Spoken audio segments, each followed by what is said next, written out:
بسم الله الرحمن الرحيم. واتل ما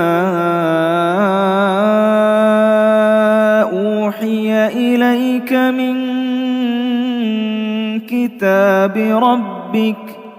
لا مبدل لكلماته ولن تجد من دونه ملتحدا واصبر نفسك مع الذين يدعون ربهم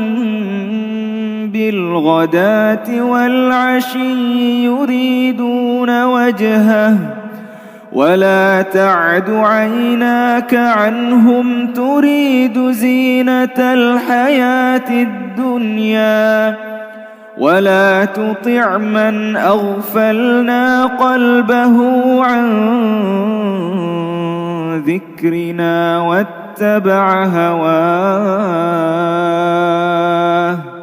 وكان أمره فرطا وقل الحق من ربكم فمن شاء فليؤمن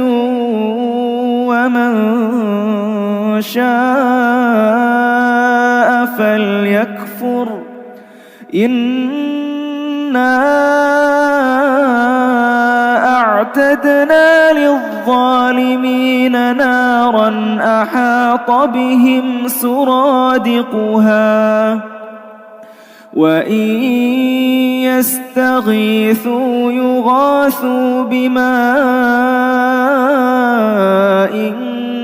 كالمهل يشوي الوجوه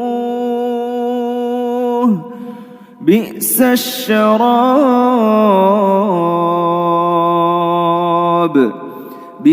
الشراب وساءت مرتفقا.